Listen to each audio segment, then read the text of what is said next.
Hello, welcome to the show. This is Chuck and Jog with your host Wish and Golden Herbst. From now on, I'll probably just use the word Herbst for my guy over here sitting to my left. Say hello to everyone. How y'all doing? And today's topic is working class enlightenment.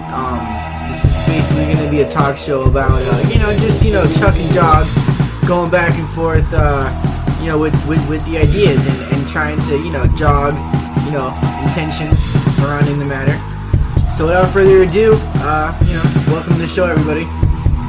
So today's topic is working class enlightenment, which is actually kind of a funny topic, wouldn't you say? A lot of people tend to talk about this, and a lot of them don't really know what's going on a totality basis. I mean, you got people out there in society who are enlightened and people who are coming up in the game, right? Yeah. Ultimately, you have many personalities, and in these personalities, you have a frame of mind where you view the world in an enlightened perspective. Now, what does that mean?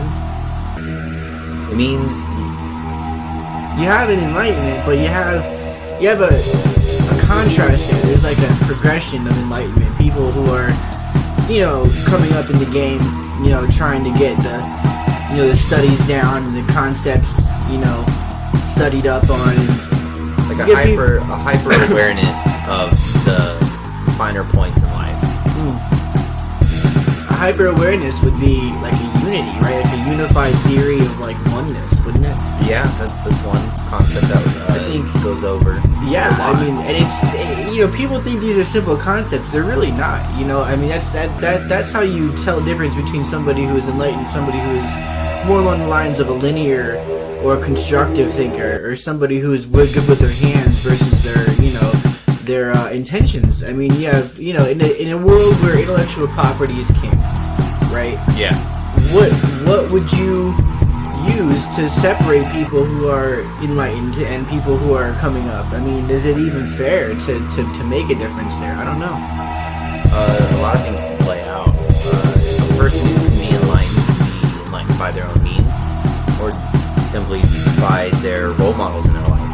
So you have plenty of teachers and professors who provide an exponential amount of enlightenment to a young person's life, let alone that young person then goes on to adulthood, raises their children that way. So you find enlightenment in funny ways and in brilliant ways in our lives. Absolutely. I mean, you find enlightenment in all corners of the world. You get enlightenment. I mean, even in today's society in the United States, you get people who are all over the roadmaps. With the jobs and stuff, you have people who are teachers, college professors, even doctors are somewhat enlightened now. You won't encounter a doctor who doesn't have some sort of personal library of books. Exactly. You know what I'm saying? You wouldn't encounter a student who hasn't been, who hasn't written an essay or two. Writing is such an important aspect, but it reflects more of the culture than anything else. And really, if you break it down, it has a lot to do with education, and becoming informed. I mean, enlightenment doesn't start with enlightenment; it starts with education. When you're growing up and you're getting all this experience as a kid, and you put it all together and assemble it. What does it mean to you as an adult, as a young adult? It means the difference between being a kid and being, someone who's enlightened, someone who's informed, and a well-rounded opinion haver.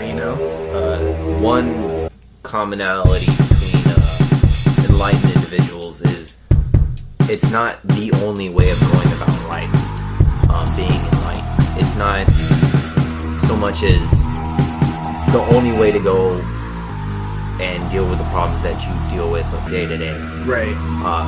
It shouldn't be either, because it gives you that kind of freedom to express yourself. Right. So an individual who is stuck in their own ways won't reach any other type of barrier or step in any other person's shoes just to experience another walk of life, to experience enlightenment itself. It would be really eye-opening, I think, to such an That's ultimately the main difference between an enlightened individual because you get somebody who wants to experience all the wonders of enlightenment, wants to, you know, see the movies and read the books and stuff. But I mean, what have they done to contribute? What kind of karma are they in store for? You know, if you go out and you buy a house and you don't keep up with the house, what good is the house? You know what I'm saying? If you don't put in what you get out, then how do you expect to keep getting out what you don't put in? You know what I mean? Enlightenment works the same way. That's why the age difference is really not the best determining factor, but lately, at least, you know, up until now, in today's age, it's been a really good marker for, you know, how people express themselves and what kind of people they are as far as individuals. And you get older people who are just more refined and galvanized by society. Yeah. To kind of add to your metaphor there, like a window to a house, never been cleaned, never been tended to. It's just got cobwebs and all kinds of stuff growing on it. You're not really going to get a lot of sunlight through there. Right. It's not going to be as bright. Enlightenment will clear those cobwebs. Absolutely. And, you know, and maintenance does the best job of that. Right. Yeah, every day you gotta clean the windows. You know, you gotta keep it clean. You know, operate. You know, you gotta be a smooth operator. It's a general awareness as to, you know, the right and wrongs of your actions. Yeah, I mean, and you bring it with you too. Enlightenment is as such that you can go from job to job and still have your experience. Mm-hmm. You know, any kind of job, blue collar, white collar. Yeah. I mean, even if you were like a gardener, like a landscaper. Well, I think a good example for a person who would be perfect for an enlightenment mind is 7 days, you know, law enforcement, military. Oh yeah, absolutely. I mean, what do you think they justify their actions with? You know, that's the thing about guilt, and to be able to recognize guilt is one thing. To be able to handle it and progress from there is enlightenment on its own. Absolutely, it's eye-opening, is what it is. Right. You become the person you signed up to be. Right. You know, enlightenment is really a lot like that. Well, it's about 7.5 minutes into it. This has been the first episode of Chuck and Jog. Kind of a loose, a loose formula today. We wanted to try a couple of things with the show and just kind of point out, you know, exactly what the show could be like. We didn't really chuck too many issues today. We mostly just jogged the points and shooting from the hip today. So yeah. So if you want to leave comments, tell us how you feel. Yeah, drop a comment. You know, say what's on your mind. We need your input. You know, we would be more than happy to drop your concerns on the show and you know, point out what you guys as viewers have in mind. So subscribe to. You know, don't forget to keep up with the latest videos. We'll be doing shows on the regular, so look out for those. Yeah, I have no problem being on the show.